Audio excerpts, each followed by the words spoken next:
Look, it's a 360. What a piece of shit. So, I have just bought an Xbox One. And I've had this for a week now, and I thought I'll have a video about, you know, this Xbox One. It's amazing. It's amazing. And I never knew what I was really missing out on, you know, not keeping my Xbox One. Because a bit of a backstory, I used to have an Xbox One. So that's why my gamer score is pretty high, you know. I own games like Gears of War 4 and Forza Horizon. And I do still play them on my PC. I love Xbox. I love their games. I love Gears of War. I love Forza. I love Xbox. I've always been an Xbox person at heart. So to see Xbox have absolute jack shit and poor game output was terrible. And I looked at the PS4 in jealousy, you know. I had a PS3 as well. PS3 wasn't too slamming.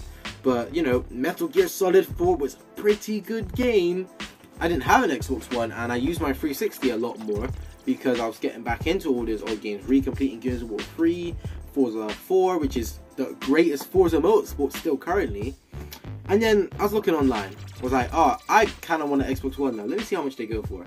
And I was able to get this one for £45.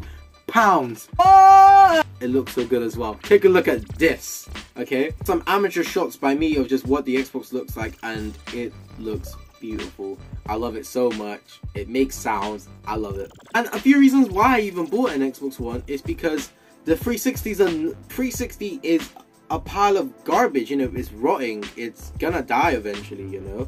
How else am I supposed to play FIFA Street, a legendary game? How else am I supposed to play this now on this danky little controller? More on this later. Well, guess what now?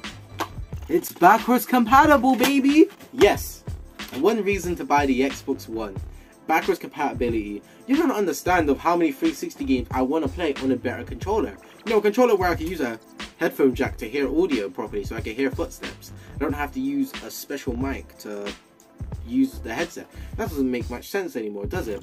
Imagine, everybody nowadays uses a headset in Call of Duty, for example, to hear footsteps. Yeah, back on the 360, you basically wasn't hearing footsteps. You know, I love my 360, and I love my 360 controller. Gears of War, again, you know, really showing how much of a fan I was. But the controller had some issues, you know. I didn't really like how the buttons felt, you know. The controller feels good, but some of the buttons, it just feels like crap. Xbox One controller really improved that, you know. Mini USB, so I could plug it into the Xbox, but to call it PlayStation, I could plug it into the Xbox if I wanted to, if I didn't have any batteries. If you lose this shell for the 360 controller, you couldn't just put batteries in there. No, you would either have to get a new shell, which they sold separately, or you'd have to find a special wire that they sold separately, and you couldn't plug into your Xbox. Look, with Xbox One they fixed that. Just take off the back, you can see the door smells. You can literally see the batteries. And look, just put on the case. Even if you don't have the case, it still works, you know? Headphone jack, right now mine is connected to a speaker below me because my monitor doesn't have any audio, so I have to play out my controller. You know, that really sells, you know. The controller can be used on PCs. Do you not know how cool that is, that I can now play my PC without a keyboard and mouse and a controller? But you know, you buy a console for the games, alright? So what are the games like? The games run completely smooth. Some of them. Let me explain. So when we talk about 360 games, 360 era games, they're locked to 30 most of the time, okay? They're just a slightly upscaled and run smoother, so you'll go into less hiccups, the game will load faster, and you know, you won't see performance issues as much. Remember, it's emulated at the end of the day. You know, the Xbox basically emulates the 360 games. That's how you use the 360 home dashboard, by pressing the two buttons here, and it's nice, you know, it really is nice. Last gen, when we talk about mid-gen games like Forza 6, beautiful. Beautiful, like, look at this. This is phenomenal. It's beautiful and it runs great and I love it. It feels great. Sounds are great. The music's great, you know. Games like Halo 5 or Gears of War 4. You know, these games are tried to run at 60. You know, they normally go around the 45 to 50 range. They still run smoothly, perfectly, no issues, no hiccups, and they look amazing. Forza Horizon 4 is locked at 30, still runs great, sounds are great, there's no glaring issues about it. Call of Duty, which is more of a next generation thing, you know, runs great on it as well. I tried the Vanguard Trout, I have no clips. Fuck you, Activision. You still have games like that are cross-platform, Brawlhalla, Among Us, Minecraft, you know, Fortnite, and these games run great. There's no issues with them. But let's talk about next gen. Next gen is where we get a bit iffy. Halo Infinite doesn't run that well. It's capped at 30. It looks choppy. Like, just have a look. You could smell the graphics. You could really smell them. They're not that great, you know. And that frame rate, yeah, that's nasty, man. Now, Gears of War 5, it looks okay. I don't even think it looks that great. It looks a bit worse than Gears of War 4, probably because I'm on last gen and because they changed how the game's supposed to look.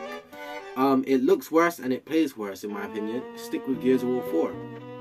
You know, Forza Horizon 5, I think this game, even though it's a next gen game, it fits well for the last gen. It still plays great. Graphics are amazing. The motion blur really does take away from it, but if you're a console gamer, you don't care about motion blur. You know, it's just a thing. And that's the thing. If you're used to console, this is great for you. It doesn't matter. And with Game Pass, oh, Microsoft, Game Pass, Sony, take notes. 500 plus games for £11 a month, and if it's your first 3 months, it's £1. And you get gold with it. That means you can play online, you get all these games, all these libraries, and they're still adding games to it. Overwatch 2, Fallout 76, the new Starfield, all is added to Game Pass. These new games, and the new Forza is going to be added to the Game Pass as well. The Game Pass really is the best subscription, better than Spotify Premium, my opinion. You know, if you are a keyboard warrior and it's like start making out with your keyboard and shit, you know, you're not really gonna want to play the Xbox, and that's fine. It's not meant for that audience. It's meant for a more casual audience, you know. That's why you have to have a comfy controller, great game subscription models, and a full catalog. The fact that somebody can re-jump into the Xbox experience and play their games like Modern Warfare 2 on their old Xbox with a new controller that feels great in the experience they want is amazing, you know. I really do commend Microsoft. The game runs well, you know. We haven't had a new Fight Night in years. It's probably been 10 years, you know, 10 certain years. We haven't had a new Fight Night, and now we can still play Fight Night, you know, one of the best fighting games, boxing, and the graphics are still amazing for a 360 game, upscale. The graphics are amazing. You know, if you missed out on some games before, you could come back and play them now. That's what's so great about it. So, and it even dates back to the older Xbox, Fusion Frenzy, things like that. You can still play. I could probably put in the older Halo 2 right now and play it. I'm not gonna try it, but I know you can, Microsoft, and if you can't, that's gonna deduct some points. And remember, I got this console for £45, so right now it's such a bargain. Coming back as an old Xbox player as well, have all my old games, my gamer scores, my save files, and it all works fine. It's all cross-platform with my PC. You know, I love my PC and that, but I know it's a pile of junk because it can run games. I can run Forza Horizon 4 at 60 FPS, but I just can't record on it. That's why I'm building a better PC. But the Xbox just makes everything so simple, quicker, and more efficient. I love it so much. Like I said, I've always been an Xbox man, but I was converted into the virtual PS4. The games they had was amazing, and I didn't want to miss out, you know. But now I'm so glad I have both. I have both a PS4 and I have both an Xbox, so I can return to games like Halo, Forza, and Gears of War, and still enjoy my PS4. I've been using my Xbox a lot more recently. That's because I've been enjoying my 360 games. I've been enjoying Xbox One games, Halo and Halo Infinite, and it runs pretty well. And I love using the controller, you know. Troubleshooting on PC could be a nightmare. So playing some games like Halo Infinite, you know, on the Xbox store, it just runs like crap. Playing it on the normal Xbox, it works how it's supposed to work, you know. You could get a bundle for under £100 full of games and a controller and maybe a headset or something else, you know. I'd say go for it. buy it. You know, it's worth the money. Some people, reviewers and stuff like that, are saying, oh, buy a Series S, you know, because it's only like 50, 100 pounds more. No, don't listen to them. They're talking about brand new. A Series S, as much as it's good, is only a bit more powerful than an Xbox One X. And you know, you can find them cheap enough for £130. You know, you don't need a Series S. It has a bunch more features and it's a bit faster, but you don't need it, okay? If you want to go straight budget into nugget tier, the Xbox One is fine. It's okay. You're not missing out on much right now. So to wrap it up, thank you very much for watching, you know.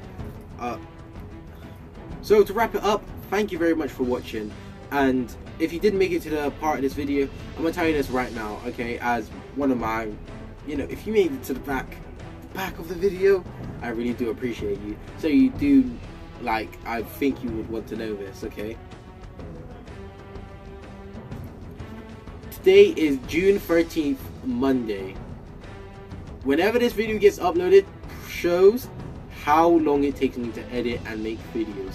And my video output has been lacking, but I promise you, it's summer. I have up and coming projects I put money and time into, and ready video production, and I can't wait to show you. Trust me. So I please hope that you stick around and you really do keep showing your support. Thank you.